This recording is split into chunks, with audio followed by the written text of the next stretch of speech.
Posing your character with a control rig can be super nice for in-engine animation, but there's a couple of different ways to deal with the head of your character. Number one would just be giving it a normal forward kinematic constraint like I have for the spine here.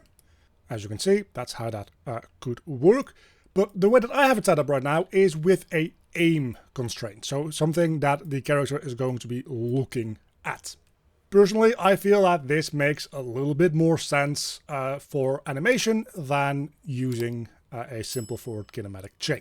I could even parent this to the top spine itself, for instance, so that the aim rotation rotates with the spine. And then I have an independent way of animating this around if I wanted to. For now, I'm not going to do that though. So let's go through the basic idea of how to set this up in an empty project. I'm going to use the Quinn simple model for this. Obviously, with your own model, set it up however you want. It is important that the skeleton for the model, specifically the head bone that you might be using, doesn't have any like super weird like internal rotation. If you go into Blender and you look at the bone, it needs to be like just pretty straight aligned along the forward and like sideways axes. If it's not, you need to tinker around a lot more to get this to work properly. Either way, I'm going to right click on this and I'm going to create a control rig. So let's go in here, and in the control rig, I'm going to find the head bone in this case, and I'm going to right click on that and make a new control from that. It's going to make us a head control at the location of the head. I'm going to just pull that out a little bit, then right click on it and set offset transform to current so that it actually like snaps to that location now as its default position. From there, what we do is we go into our forward solve and we add a aim, not an aim constraint, just an aim node. And this takes in the bone that we want to aim. So that's going to be our head. If we have that selected, we can just click on this and it does something weird. Don't panic. This is normal. And then select our control and we can drag that in with get control. Now we can open up this transform to get the translation. So we hook that up into the target here and then we open up secondary, because these are going to be the primary and secondary axes that we're working with. But in this case, that's both the same.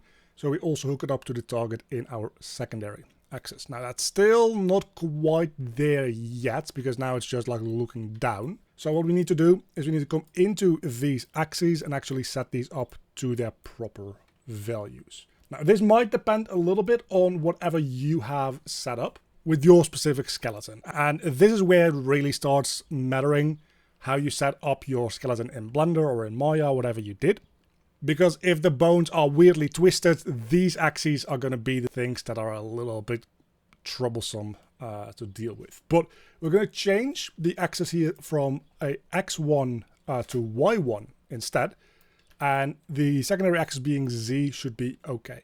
Primary axis is the axis for it to be forward. And the secondary axis is the axis that is going to be using for the up direction. So now that we have all that, let's compile to make sure.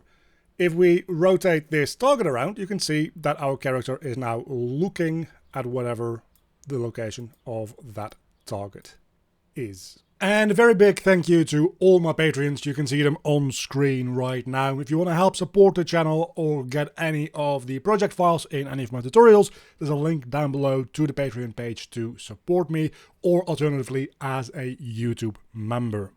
And a huge thank you to my Cave Big Brain tier supporters, which care more for coding than impulse control: Earl, Monserville Erno, my Cave Students tier supporters, Paul Berry and Oiku, and my Cave Digger tier supporters, Mauricio Farias.